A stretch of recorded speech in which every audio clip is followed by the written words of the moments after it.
Chapter 038 The Underground World. The underground abyss world was not completely shrouded in darkness. When Fang Han set foot on the land of the underground abyss, he found it was little different from the world on the surface.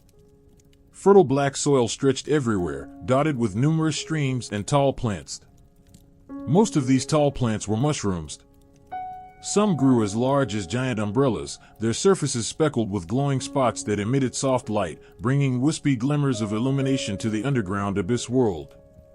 These mushrooms are called glow-in-the-dark mushrooms. They grow everywhere underground.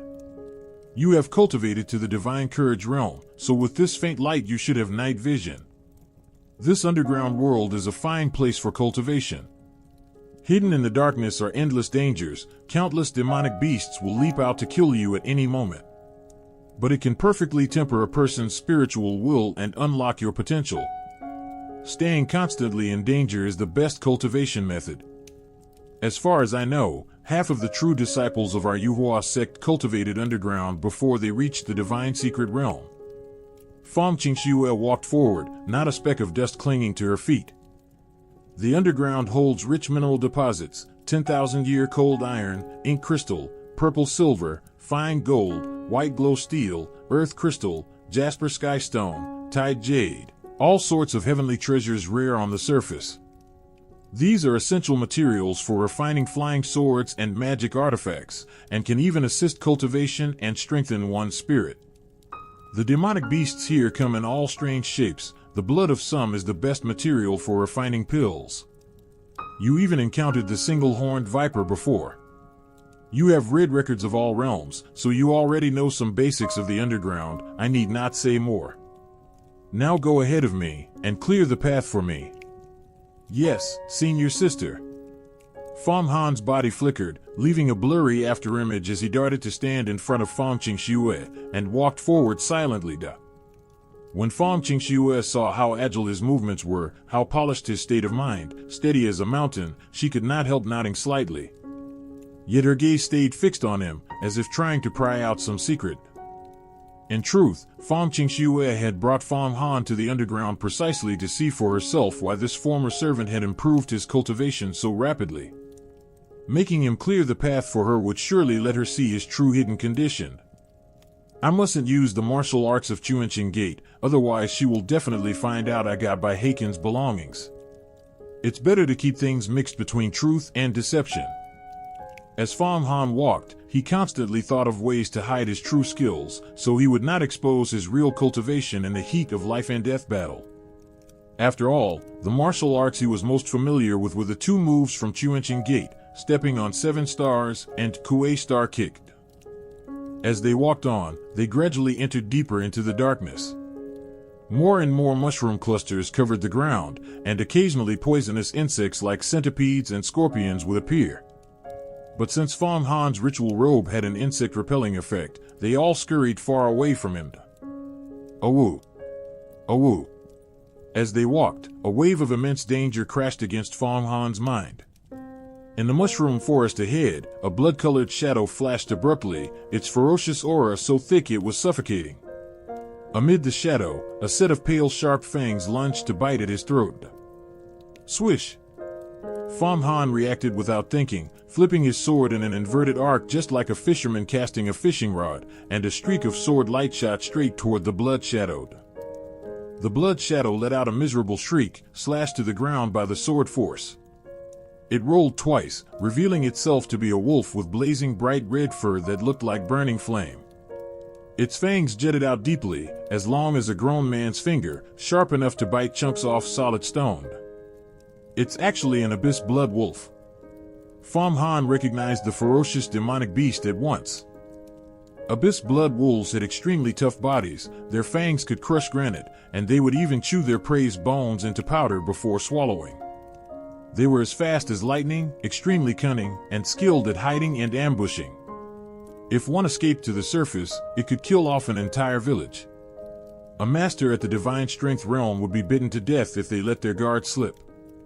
More than once, entire villages in mortal dynasties had been wiped out by a single abyss blood wolf.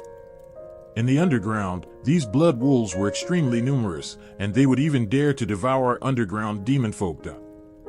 However, an abyss blood wolf pelt was worth 1,000 taels of gold on the surface. Many high-ranking nobles and officials considered it a great honor to wear a cloak made of blood wolf pelt.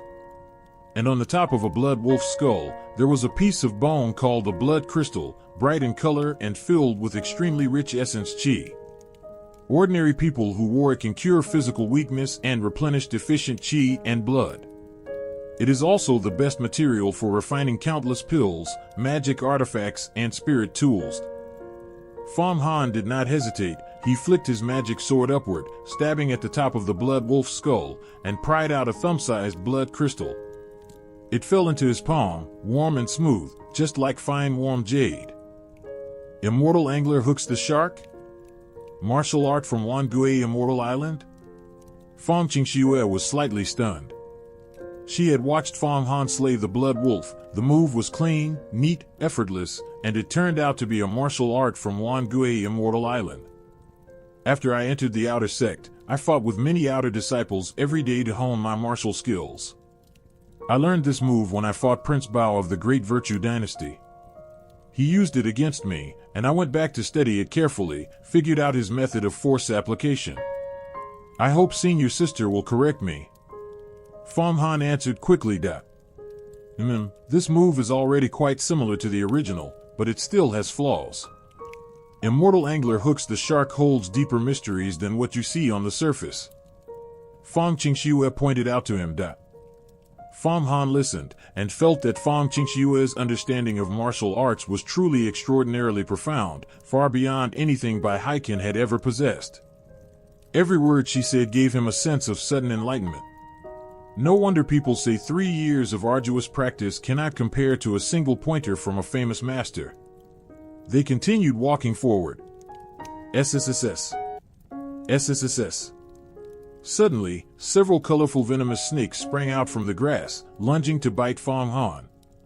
These poisonous snakes actually did not fear the repellent scent on Fang Han's ritual robe, which showed just how extremely toxic they were. Lingering endless hate. Fang Han swung his sword again, the sword trajectory strange and treacherous. He sliced off the heads of all the venomous snakes, nailing each firmly to the ground.